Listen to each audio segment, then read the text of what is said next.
Well, joining us tonight from Washington, D.C. is Robert Chagulanyi Sentamu, a.k.a. Bobiwine, the leader of the National Unity Platform.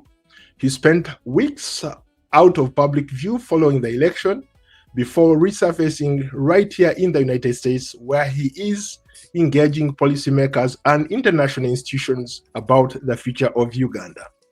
Hello, Mr. Bobiwine. Welcome to Different Perspectives. Thank you very much for having me, Paul. I greet you, ladies and gentlemen.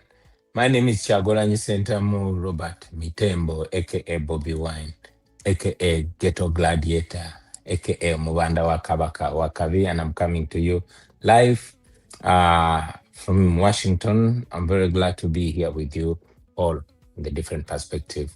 Well, it's a beautiful good morning and a really good morning in different perspectives wherever you might be watching from. It feels exclusive. Say so again, bringing to you a most exclusive interview of His Excellency Robert Chagulanyi Sentamu right from Washington, D.C. He resurfaced and he really talked about much at the government of Uganda, about the corresponding perspectives going on in Uganda right now. He really delivered to the fullest.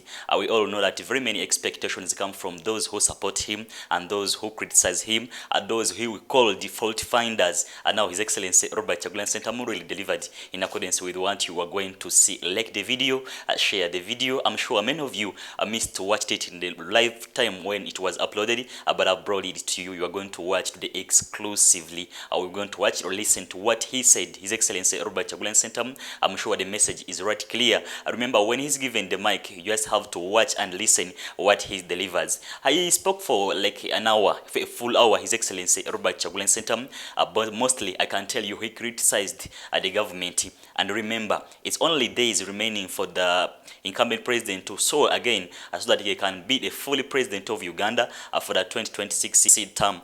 So on the 12th of this very month, May, he will really be the full president of this country. So His Excellency Robert Chagulanyi Sentamu is claiming that what was announced is not the real results, as they have the DR forms, Excellency Robert Chagulanyi Sentamu and the National Unity Platform Party. You're going to watch to the fullest. His words were not really friendly and kind to the General Museveni and the government incumbent. You're going to watch and see what His Excellency Robert Chagulanyi Sentamu really delivered. Let me give it to you, or we watch it together, but I'm telling you it's a must-watch video. You have to watch it to the end and see what His Excellency Robert Chagulanyi Sentamu delivered, how he answered the questions that were asked to him by Paul. You're going to see fire coming out of him. Let's watch together and dive into this video. Sentamu, aka Bobiwine, the leader of the National Unity Platform.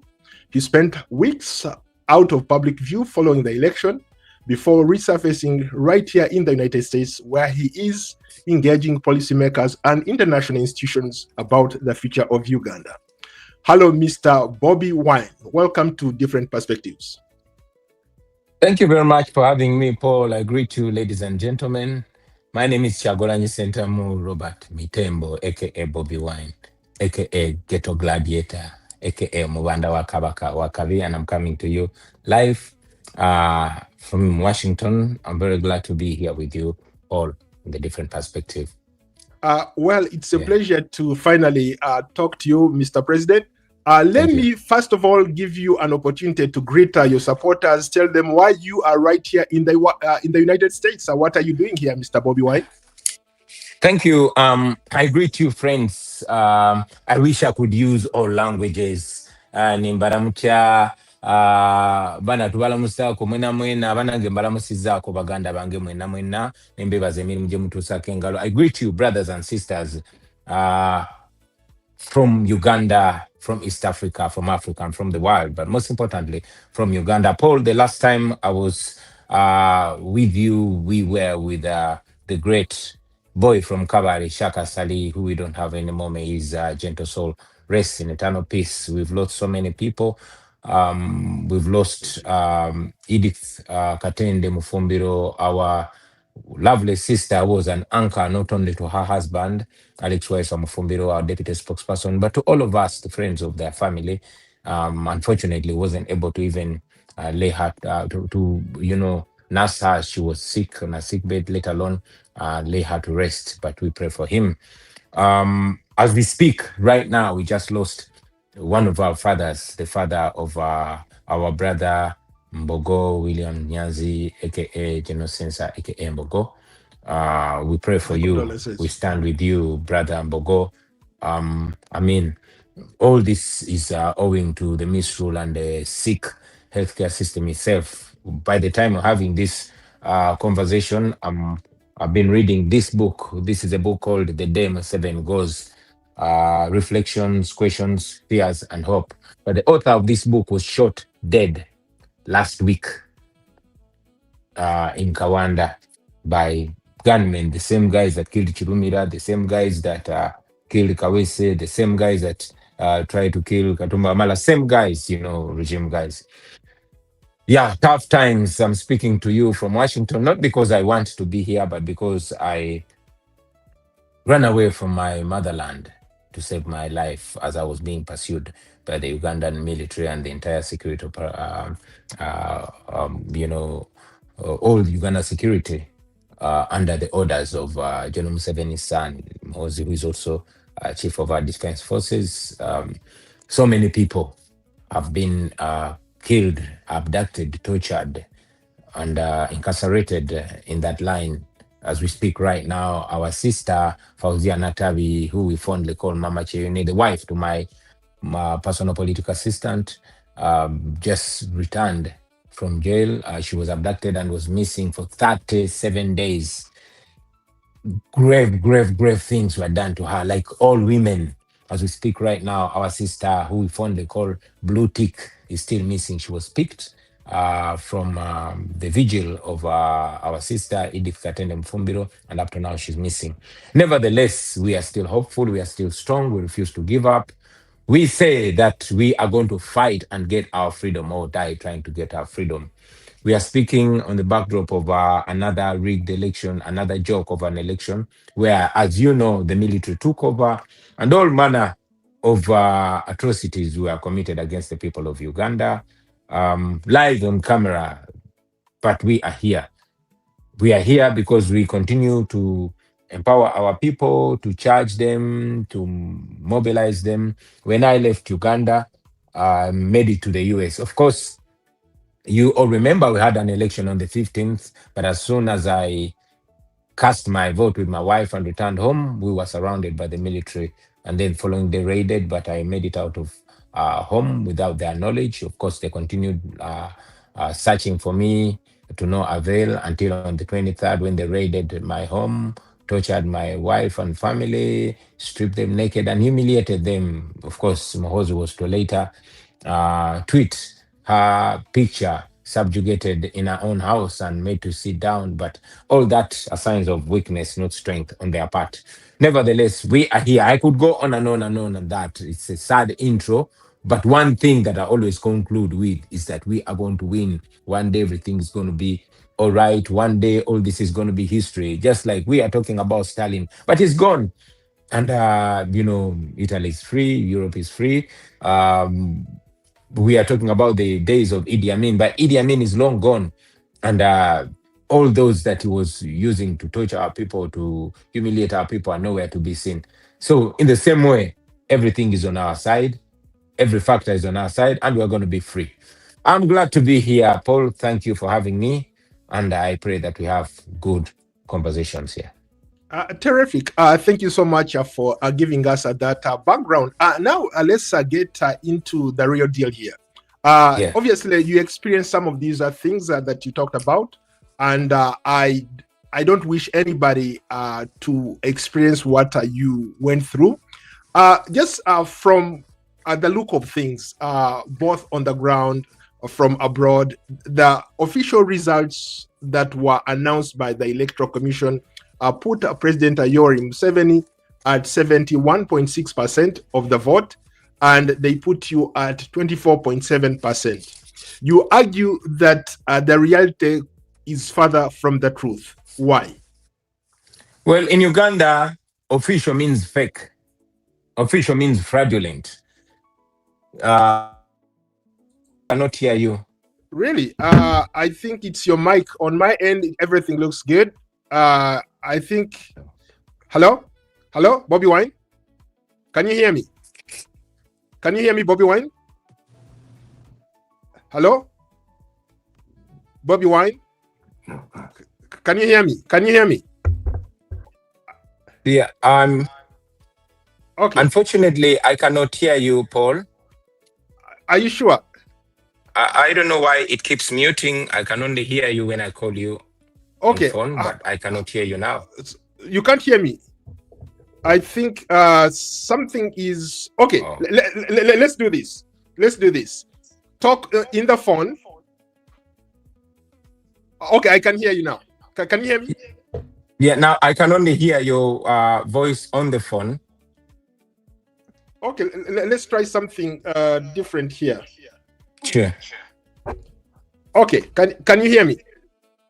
Yeah, I only hope that the audience will be hearing us, because unfortunately that I cannot hear you. I don't know if I have to restart my gadget again. No. We are perfectly fine. Okay. Okay. Let's do it then. Okay, so let's take me back. Take me back to the elections. You're talking about how the system is rigged. And I can totally understand. We have an echo now. Yeah, definitely we have an echo, because I'm talking to you from a different gadget. Okay, let's see. Allow me restart my gadget, because the communication we have here, it is my utmost interest that our message goes out to the population that we are meant to address. So I beg your indulgence that I get to restart my gadget, and so we can have the opportunity to speak to the people far and wide. My apologies. And I see Bobiwine is back now. Okay. Hello, Bobby. Can you hear me now? Hi, how are you doing? Yes, I can hear you, and I pray that I continue hearing you. Okay, terrific. Okay, so let's go on. So address the elephant in the room. Yes, in please. 2021, your party did very, very well. You surprised every single person. You pulled off the imaginable. In 2026, you fell short of that. Your party fell short of that. How do you square that? Paul, you cannot say the election of 2026 was an election. Not even 2021. This was a military operation. You saw how the military took over.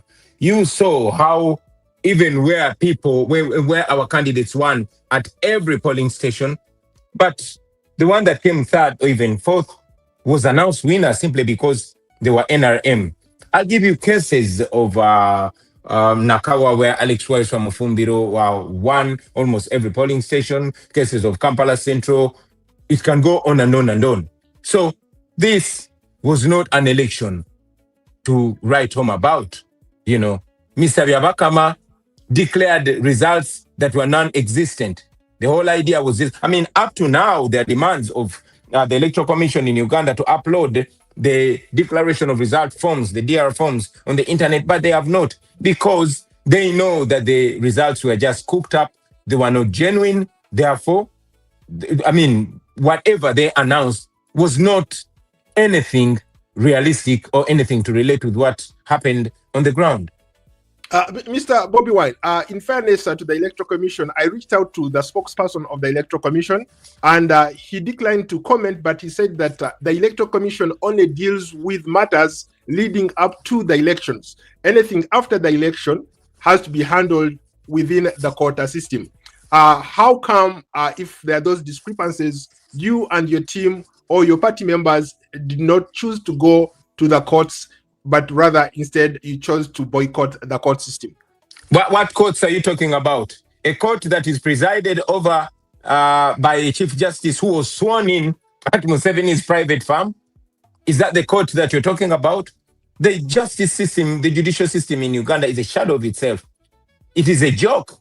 So going to court, especially at the presidential level, would be just another matter of legitimizing the illegitimate regime. You know, you saw what happened in 2021. We went to court, but Owini Doro, the then Chief Justice, showed it to all and sundry that the judicial system in Uganda was in the armpits of the regime. But again, the new Chief Justice who was appointed and sworn in at Museveni's private farm, went further to show you that you cannot expect any judicial justice from the court system in Uganda. This is a judicial system that will throw you minor petty victories to give you an illusion of justice, but it's not there. That is why we did not want to deceive ourselves going to court to challenge General Museveni, who appointed the Chief Justice. And now, how would you expect a Chief Justice that has been sworn in from the man's private farm to adjudicate fairly over a matter where his appointing authority is the defendant? No. How about the people who, for example, they're members of the opposition who have gone to court and they have had their victories, who had lost and have had their victories reinstated? I told the people of Uganda some time ago that they should not be fooled by the small victories that they give them, because those people that give them these small minimal victories are the ones that stole our major victory in the first place. However, I did not discourage them from going to court.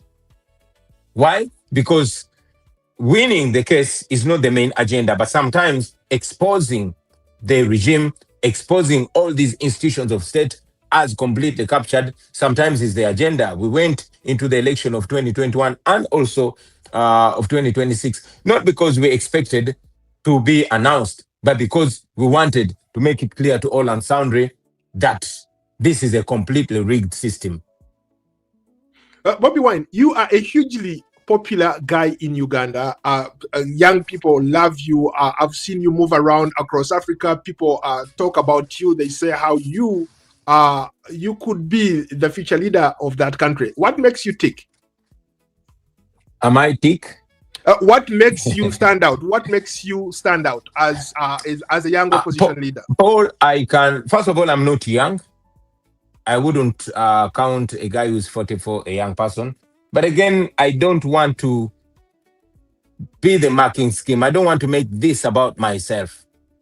We have so many people that are thick, or even thicker than me, if that word exists. So let's not make this about myself. I'm just one of the many Ugandans that want to use their loud voices to advocate for what is right. It should never be about me, because if we make it about me, then my imperfections will also be judged on this struggle. I'm just one of the many Ugandans that also have flaws, I just want freedom. I just stand for what is right with my, strength and weakness. And I know that what makes me what I am are the many efforts, the many energies that are surrounding me. People might be looking at me, but I'm a voice that projects so much energy and so much wisdom and so much smartness that is surrounding me. I'm only a reflection of a generation that has been cheated, a generation that is angry and that is hungry. So let's not look at my being thick or lack of the same. Let us look at the challenges that we face. What makes me stand out is because I speak about things that are affecting everybody.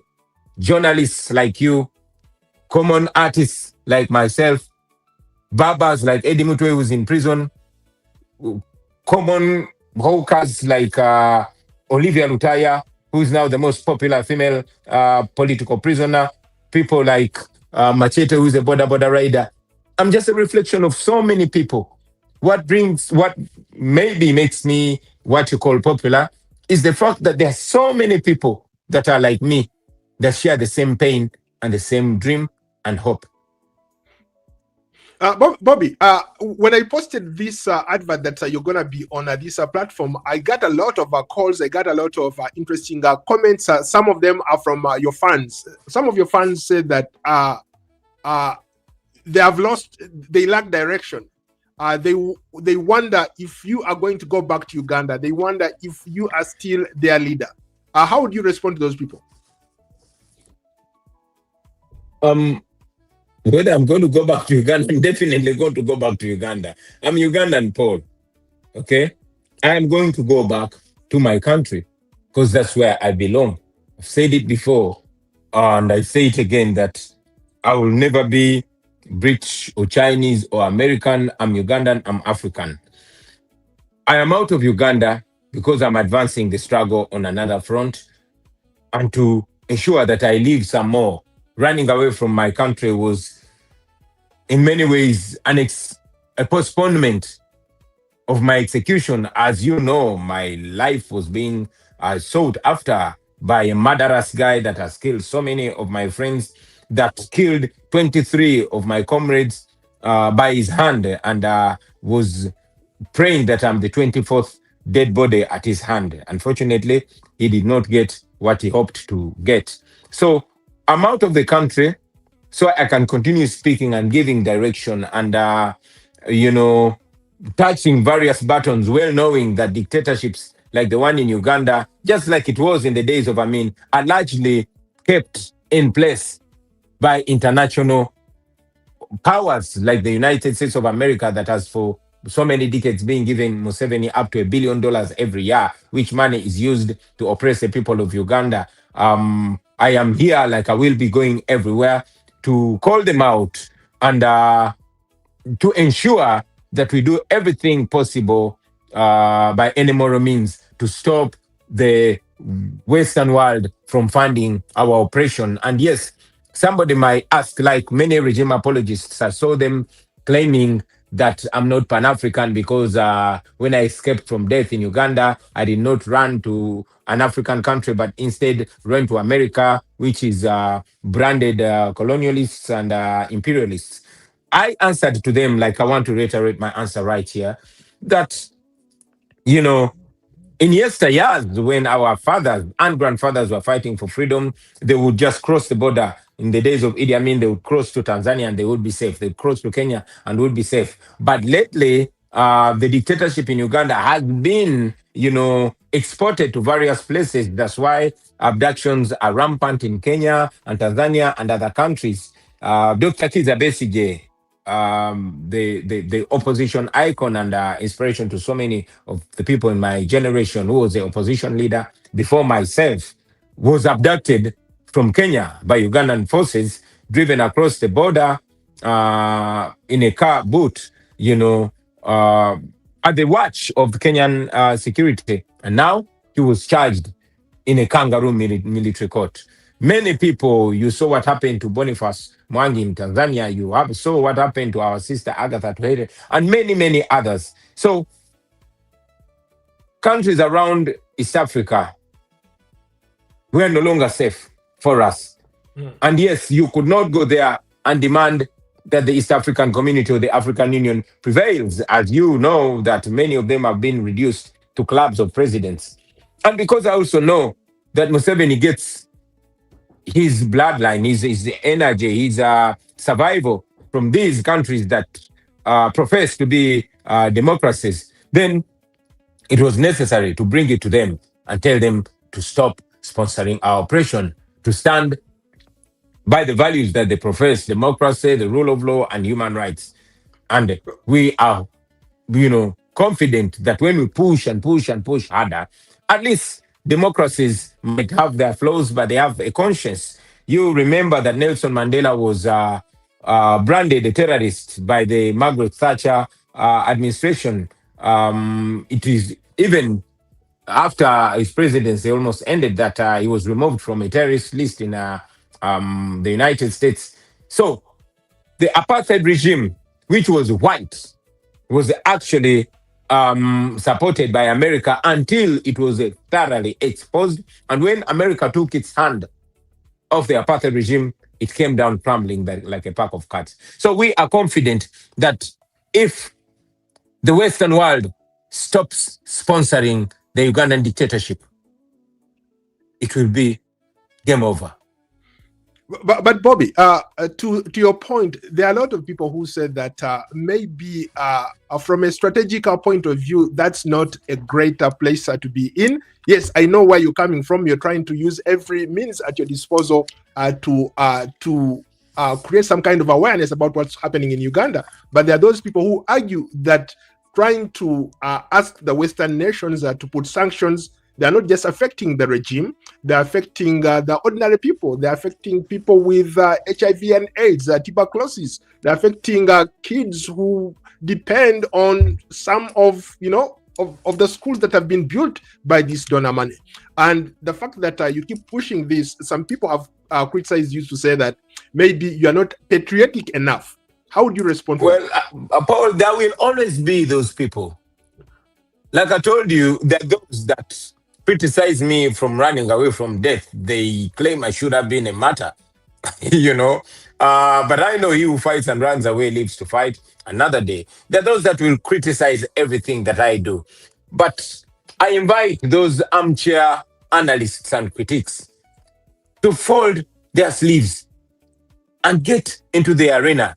In the first place, having ordinary people like myself, hawkers, barbers, boda riders, showing up, rising to the occasion, and leading was out of desperation. It was born out of the betrayal and the relegation of duty by those that we thought were the ones to fight for us. Many of them prefer comfort.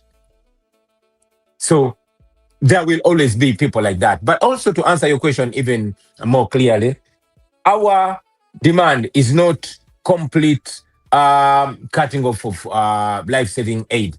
No, we are calling for targeted sanctions to those that abuse human rights and democracy. You have seen sanctions that were slapped to other Joseph countries. Kabila? Recently they slapped sanctions on Joseph Kabila. He might have, there might be justification for those sanctions, but how come we've not seen sanctions on Museveni, who is responsible for mass murder? How come we don't see sanctions on Muhoozi, who tortures people for fun and is not shy to admit he tortures people live on social media? Comes out and tweets about he admits his atrocities himself. That is what we are demanding. We are demanding for targeted sanctions. The United States and Europe, they have laws like the Global Magnitsky, which we call upon them to put them in effect, because the people that plunder our country actually invest in these countries. This is where they had their ill-gotten wealth, their stolen wealth. We want sanctions on them because they are depleting our treasury. They are, destroying our education system, our healthcare system, because them and their families don't get education or healthcare from Uganda. We want them to be getting them from Uganda.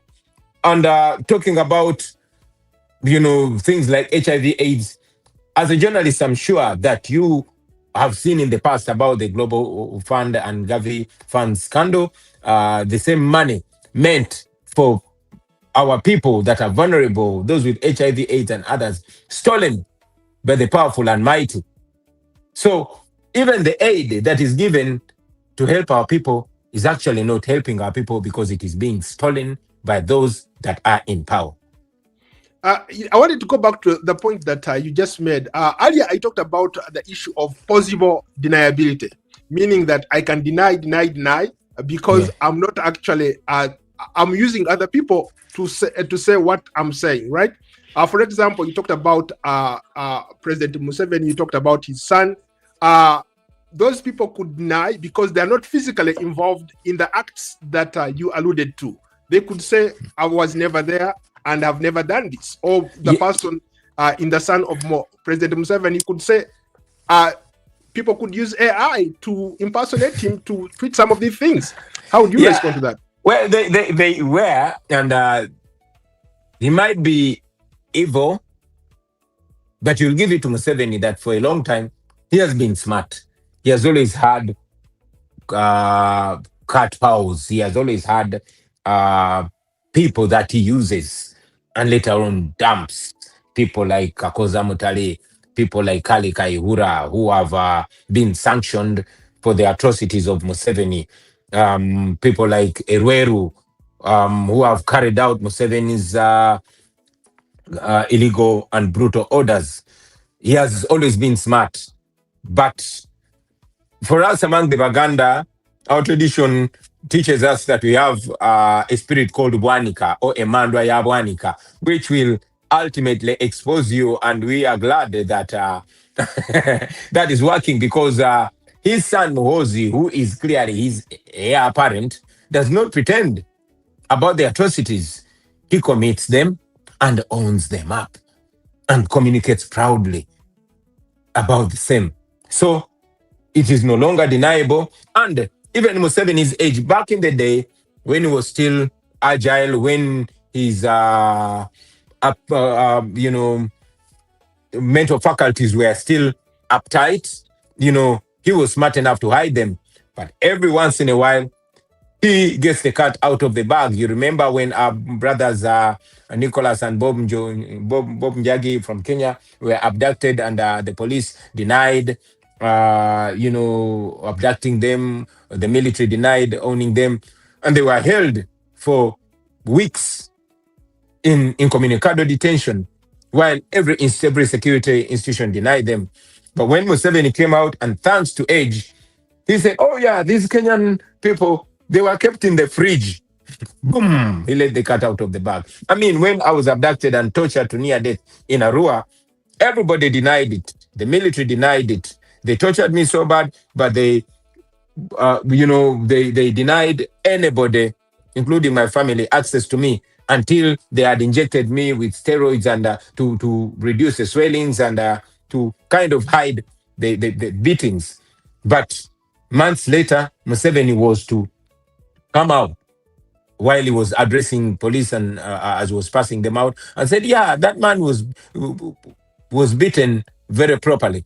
So you might not be very religious like many people, but you will agree with me that God is on our side and he always reveals our enemies to the world. Not that I'm trying to defend, because those guys are not here to defend themselves. I have to play that role. I want to make sure that we don't get in trouble. Just for clarity, there are a lot of fake accounts. I've seen a million fake accounts in Mhozi's name. I've seen a million fake accounts in your name. Even me, there are so many fake accounts in my name. So sometimes what we see online might not be what is the truth. But being said, go ahead. Yeah. I'm sorry. As you continue, I'm also sure that you know that a verified account has a blue tick, right? And you know that you have seen it before, that when my bodyguard Eddie Mutwe went missing, the same official platform of the Chief of Defense Forces released naked pictures of Eddie Mutwe and said he's in his basement, learning Bunyankori. When my house was raided and many people were denying it, later on, Muhoozi was to release a picture of my wife with soldiers standing over her with guns and owned up raiding my house. So by virtue of that, I'm sure you can no longer say that was a fake account. Again, I'm not a lawyer or I'm not an expert in that space, but I just wanted to make clear that in some cases, you have so many fake accounts out there. There's a point that you made in some earlier. cases, not in this case, Paul. Yeah. Thank you. Okay, very good. Well, there's a point that you made earlier, and it reminded me of a great philosopher by the names of Victor Hugo. Victor Hugo once said that an idea whose time has come, you cannot stop. Yeah, you cannot stop it. In your particular case, you have a very strong movement. The NUP is arguably one of the strongest movements or political parties in Uganda. What's the way forward? Thank you, Paul. And I'm glad you said an idea whose time has come, not a person whose time has come, but an idea. This is an idea. I am speaking on behalf of an idea, just like you will see Senyonyi, just like you will see Rubongoya, just like you will see Waisa Mufumbiro, just like you will see these young men and women speaking about this idea whose time is here. This idea cannot be stopped and will not be stopped. The way forward is always not giving up. Not giving up, continuing to push for what is right, continuing to encourage the people, continuing to resisting by any means necessary. On our side, we are non-violent. we decided to use the politics because, I mean, we are fighting against a military dictatorship that has entrenched itself for 40 years, that took power violently by force of arms, that was aware from day one that it does not have the popular support. I mean, Museveni has never won an election, not in school, not at any level, not even MP, not even in the 80s, as you remember, in 1980, as you remember. You know, he got 1% of the vote in 1980. The election That's was won. debatable. That's debatable, Bobby. Well, no. In fairness to the president, I think he has won a couple. There are some that are very questionable, but in fairness, Well, Paul, I think he has won a couple. I am talking with facts. Yeah. I'm talking with facts. In 1980, we had DP, we had UPC, we had CP, and we had UPM. And Museveni came last with 1% of the vote. Semogere won the 1980 election. And Museveni claimed it had been rigged. Went to fight dictatorship, to fight vote rigging, to fight government-sanctioned extrajudicial killings and all that. When the military took over, he did not immediately call for an election. He did not hand power to the one that he knew had won. And that culture went on and on and on to the present day. So this regime is not democratic, and we don't expect it to be democratic. On our side, we are pushing for democracy. We have not called for violence because we know historically that violence at every turn has only begotten violence. When you look at all the leaders that have taken power militarily, majority of them, 90% of them, have developed that sense of entitlement, claiming they sacrifice a lot and therefore it is their right to rule or rather misrule the people. And also, we wanted the people to get involved massively, everybody, non-violently. So on our side, as NUP, as the People Power Movement, we are non-violent. But again, I also am aware that non-violence in many ways is more effective when the oppressor has a conscience, which is not the case in Uganda. So while we advocate for non-violence, while we are non-violent, I've said it before that there will come a time, if it has not come yet, where I will no longer be able to stop those that want to free themselves by any means necessary, including using force and using violence. You know, are you suggesting that at some point that's a consideration that you're willing to consider? Not on our side. Not on our side. We are non-violent because we know, and indeed the regime has tried as many times as possible to push us to the violent line because that is all they know. Museveni prides himself in being the master of violence, and he has spent the last 40 years stockpiling weapons. So we don't want to take him to the game that he plays best. But also, we know that our constitution says that the people of Uganda have the right to use any means, including military means, to restore constitutional order.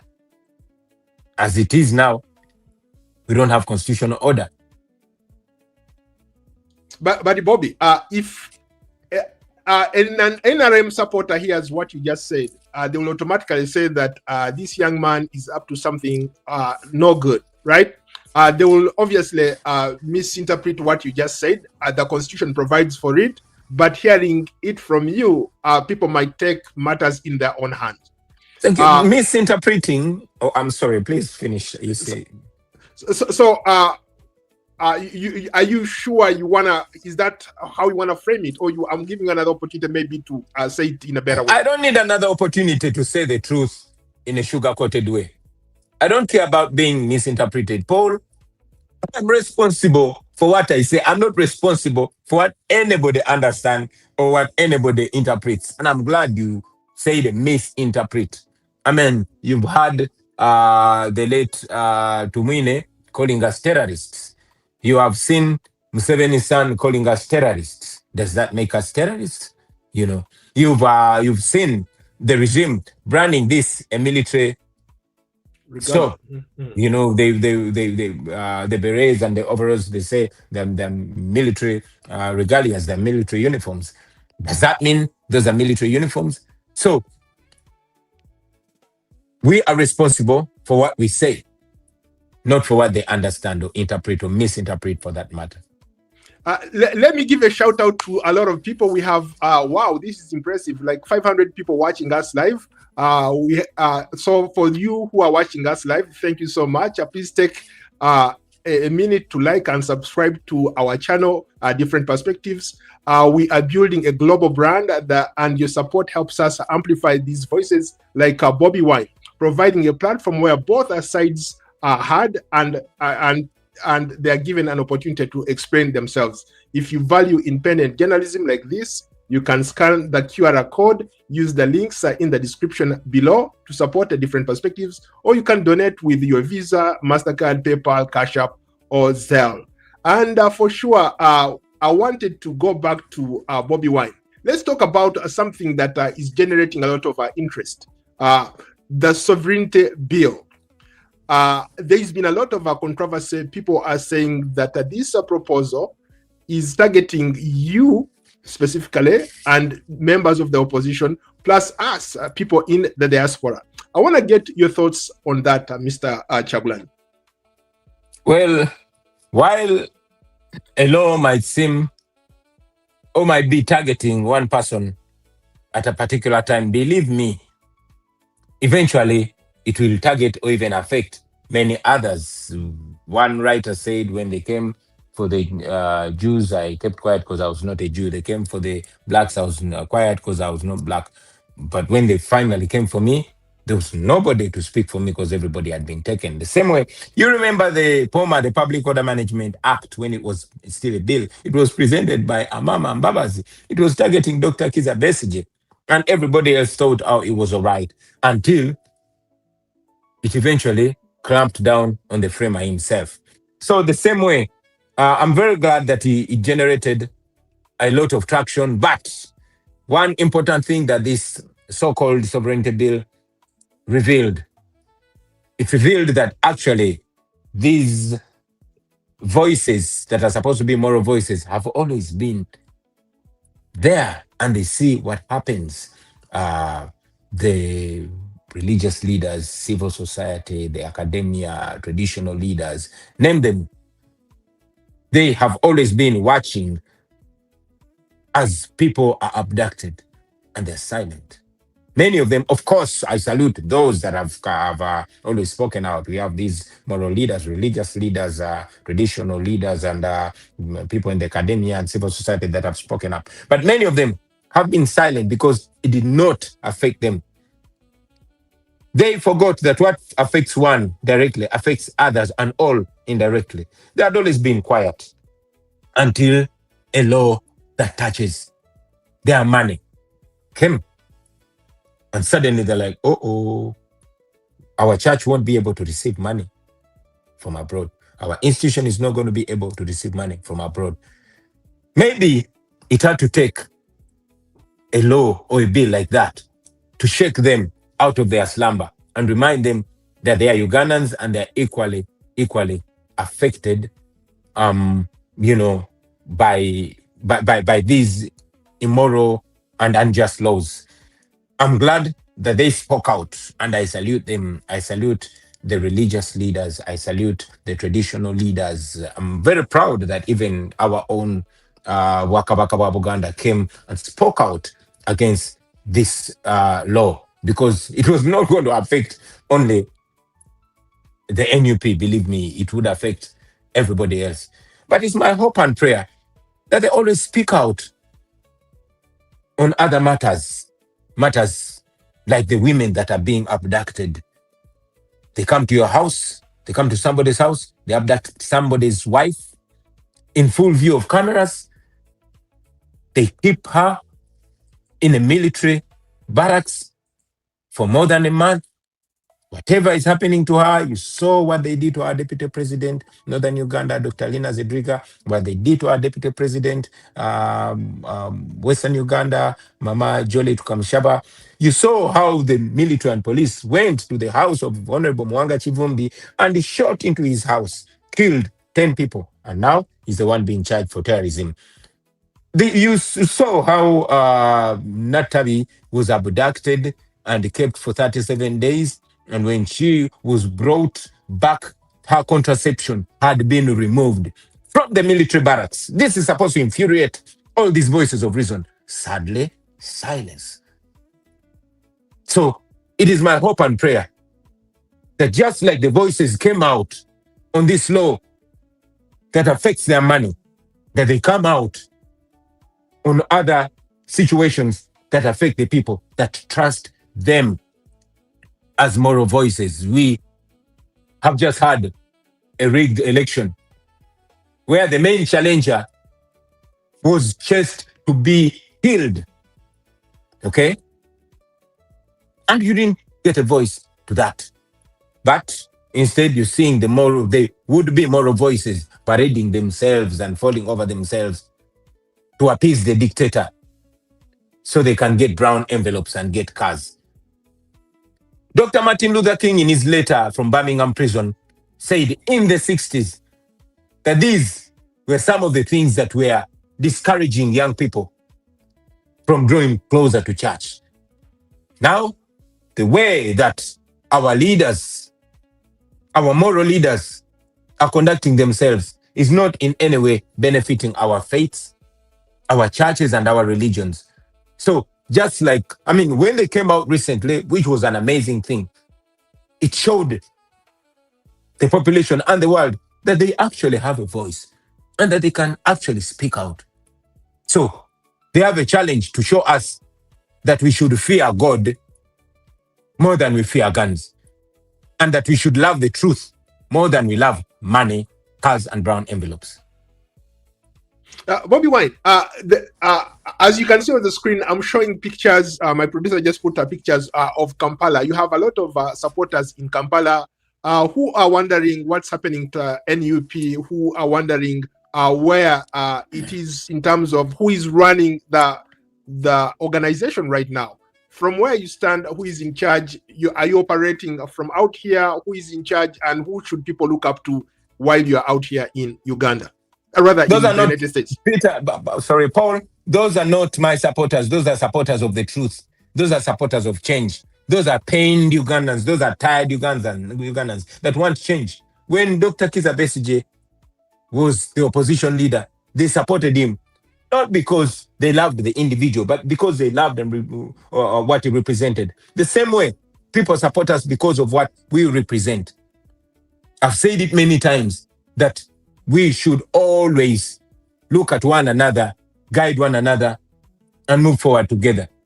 As the institution, the National Unity Platform, still that institution is not an individual institution. When I was leaving the country, I left in my position Dr. Lina Zedriga. But she's also not working alone. We have a leadership that people look up to. But even me, I am here. I guide. I am not dead. And I'm not silent. I'm operating from a distance because we also have work to do in the diaspora. And those that have been following my works, I am not seated. And the work that I'm doing is effective. And by the time I come back home, I'm sure I will also find my brothers and sisters that I left in charge of the institution also moving forward. They've made me proud. I'm very proud of the leadership of the National Unity Platform. They're doing us great. The works that Mama Lina Zedriga and other deputy presidents are doing is great. Even what Honorable Mwanga Chivumbi is doing in prison is great because we even have work to do in prison. He's not seated. What our leader of the Parliamentary Front, Right Honorable Senyon, is doing is great. What our able Secretary General David Leus Rubongoya is doing is great. What these young people are doing is great. What our young leaders are doing from MP level to councillor level is great. What the foot soldiers are doing is great. Each one of us is holding from wherever they are, and we're pushing to the end of this dictatorship. We are almost out of time. One final question. On a personal note, you and your wife and of course your children endured so much. How are you guys doing and how are you coping? We are alive. We are alive. My children and wife are in a different state. I am here in Washington and I keep moving all over the states and all over the world because it is my intention to touch every button that weakens the regime. Like I told you, these military regimes, these authoritarian regimes get their energy and their support and their survival from the Western world. So we are here to weaken them. The agenda is to weaken the Museveni regime and ultimately cause its fall. There's no roundabout about that. There's no beating about the bush. We want to destroy the Museveni regime. We want to dismantle it, and we will. We will touch every button. We will reach out to everybody. We will use all legal and constitutional means on our side. But again, like I told you, we seem to have come to a part of not discouraging anybody from using any means to free us from that regime of blood and national shame. Any final thoughts to your supporters?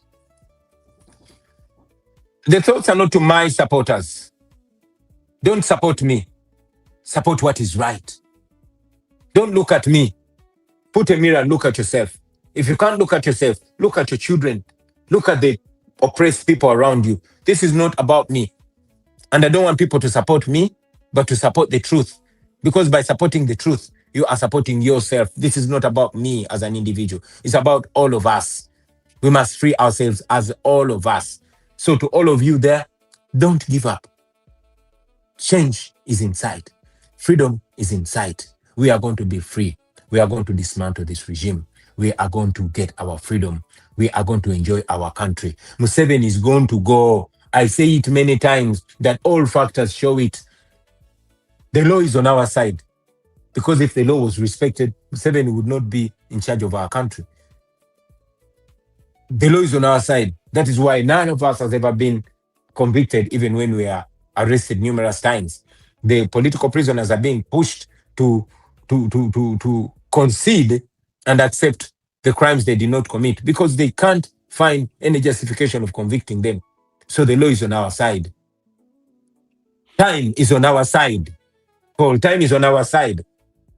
We are the generation that is going to see change. And even God is on our side because God has never been on the side of injustice. So everything is on our side. Just don't give up. Don't lose hope. Believe me, so many terrible things are going to happen. Many will be arrested, tortured, maimed, killed. But in the end, we are going to be free. We are going to see freedom in our lifetime. All of you that are in the diaspora, you're going to get opportunity to come back home and enjoy your country. You know, all those that are in exile, they will return home in pride and confidence as Ugandans. When Museveni is gone, we are going to repeal all those stupid laws that are being passed. Never again will Ugandans need to fear the police or the military. The military will be guarding our borders and will be dignified. The police will not be playing politics, but it will be serving its noble duty of protecting citizens and their property. We are going to enjoy our country. Just don't give up. From my side, we are doing what we are doing. I salute all of you leaders, those that have not sold out, those that have stood for the truth. Don't give up. You are going to be proud of yourself one day. One day we shall hold hands and say, hallelujah, God has done it. I see that day coming. Don't give up, my friends. Temupoa, tugenda kuangula nawe. Tugenda kufune eddembe lyaffe. You know, we are going to be happy. We are going to be free. We are going to win. Tuza kusingura, tuza kuhangura.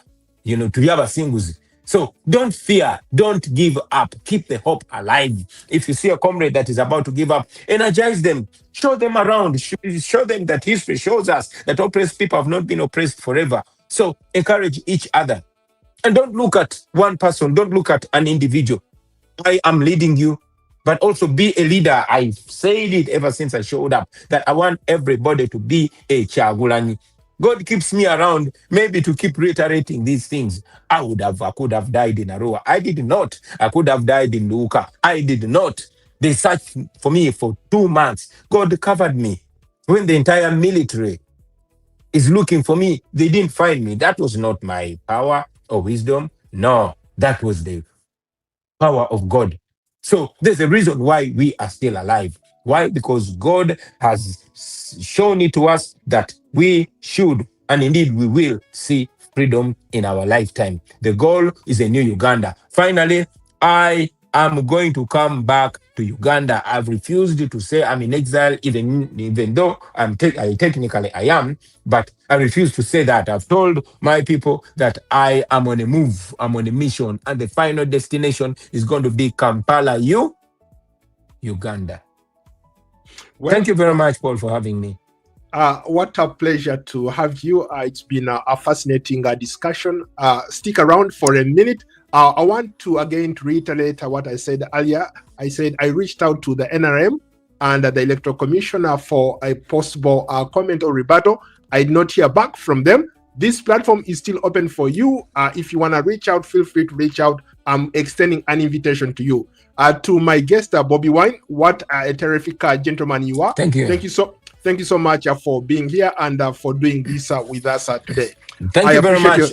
One last thing, if you will permit me. Sure. I want to send my condolences to the family of Joe Nam, that journalist that was killed. He's the author of this book, The Day Museveni Goes. I know him. I know he's my good friend. My condolences to him as well. Yes. Yeah. He passed away, but I mean, what we can do is to ensure, please look out for this book. Read it, and let us keep him alive in our actions. The only thing that you can do to keep a revolutionary alive is to keep the revolution going. We shall get there. Thank you very much. For God and my country.